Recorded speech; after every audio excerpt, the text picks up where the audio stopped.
ఒకప్పుడు దేశంలో జరిగే నేరాలు వేరు. నేరగాళ్లు కంటికి కనిపించేవాళ్లు. పోలీసులకు చిక్కితే వాళ్లకు శిక్షలు తప్పేవి కావు. కానీ ఇప్పుడలా కాదు. పెరుగుతున్న టెక్నాలజీ సైడ్ ఎఫెక్ట్ రూపంలో మనుషులను దోచుకుంటున్నారు సైబర్ నేరగాళ్లు. దీంతో కంటికి కనిపించని నేరగాళ్లతో దేశ ప్రజలు విసిగిపోతున్నారు. వారి చేతిలోకి చిక్కిన వాళ్లు సర్వం పోగొట్టుకుని లబోదిబోమనాల్సిందే. ఇక ఈ నేరాల్లో రికవరీ శూన్యం కాబట్టి ఒక్కసారి సైబర్ మోసాలకు బలైపోతే చేతులు కడుక్కోవాల్సిందే. ఇక ఇప్పుడు సైబర్ కంత్రీగాళ్లు మినిస్టర్లను సైతం వదిలిపెట్టట్లేదు. తాజాగా 21,000 రూపాయలు పెడితే లక్షల్లో లాభమంటూ ఏకంగా కేంద్ర ఆర్థిక మంత్రి నిర్మలా సీతారామన్ పేరుతో ఫేక్ వీడియోలు సోషల్ మీడియాలో పెట్టి జనాలకు కుచ్చు టోపీ పెట్టారు. అయితే ఫ్యాక్ట్ చెక్ విభాగం అవన్నీ కూడా ఫేక్ ఏఐ వీడియోలని తేల్చేసింది. ఇక కేంద్ర ఆర్థిక శాఖ మంత్రి నిర్మలా సీతారామన్ పేరుతో కొన్ని నకిలీ పెట్టుబడి వీడియోలు వైరల్ అవుతున్నాయి. ఈ విషయంపై ప్రెస్ ఇన్ఫర్మేషన్ బ్యూరో యొక్క ఫ్యాక్ట్ చెక్ విభాగం స్పందించింది.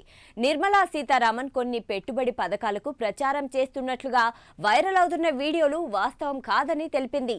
సోషల్ మీడియాలో వైరల్ అవుతున్న ఆ వీడియోలు నకిలీవని, కేంద్ర ప్రభుత్వం గాని ఆర్థిక మంత్రి గాని ఎలాంటి పెట్టుబడి పథకాలను ప్రోత్సహించడం లేదని పేర్కొంది. పెట్టుబడులకు సంబంధించిన సమాచారం కోసం ఆర్థిక పోర్టల్స్, ఆర్బీఐ, సెబీ వంటి నియంత్రణ సంస్థల ద్వారా ధృవీకరించుకోవాలని సూచించింది. నిర్మలా సీతారామన్ పెట్టుబడి సూచనలు చేస్తున్నట్లుగా కనిపించే లింక్స్ ను క్లిక్ చేసే ముందు వాటిని పరిశీలించాలని సూచించింది.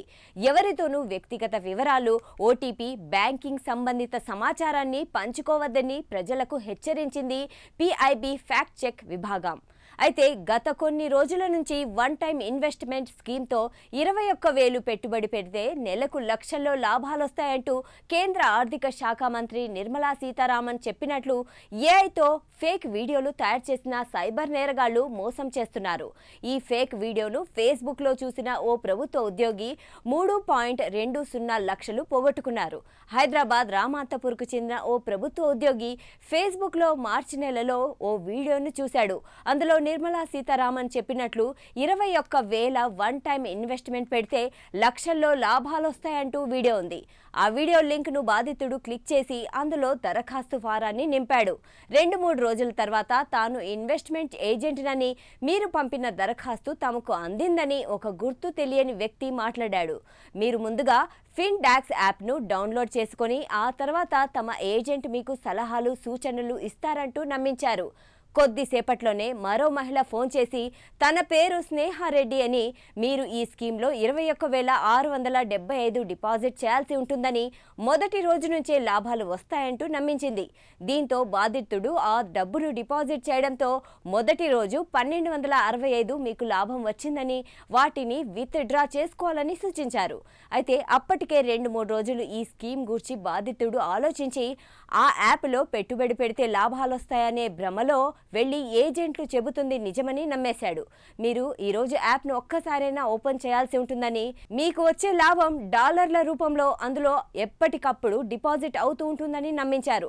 వాళ్ళు చెప్పినట్లే కొన్ని రోజులు యాప్ను ఓపెన్ చేస్తూ వెళ్లాడు. ఆ యాప్లో తన లాభాలు స్క్రీన్ పై పెరుగుతూ కనిపించాయి. కనిపించిన లాభాలు మాత్రం విత్ డ్రా చేసుకునే అవకాశం లేదు. మొత్తానికి లాభాలు పెరుగుతూ పోయినా వాటిని డ్రా చేయడానికి మాత్రం వీల్లేకపోవడం, చివరికి తాను మోసపోయానని బాధితుడు గ్రహించి పోలీసులను ఆశ్రయించాడు. అయితే ప్రముఖులు చెప్పినట్లు ఆర్టిఫిషియల్ ఇంటెలిజెన్స్ తో ఫేక్ వీడియోలు తయారు చేస్తూ సైబర్ నేరగాళ్లు అమాయకులను మోసం చేస్తున్నారని సైబర్ క్రైమ్ పోలీసులు చెబుతున్నారు. గుర్తు తెలియని వ్యక్తులు, గుర్తు తెలియని సంస్థలు ఆన్లైన్లో చీటింగ్ చేసేందుకు వివిధ మార్గాలను ఎంచుకున్నారని, అందులో ప్రముఖులు చెప్పినట్లు వీడియోలు తయారు చేయడం కూడా ఒక తరహా స్వభావమని పోలీసులు సూచిస్తున్నారు. అలాంటి వీడియోలను చూసి మోసపోవద్దని, అవన్నీ ఫేక్ చెబుతున్నారు. దీంతో ఆన్లైన్లో చూసి మోసపోయి ఎక్కడా కూడా పెట్టుబడులు పెట్టవద్దని చెబుతున్నారు.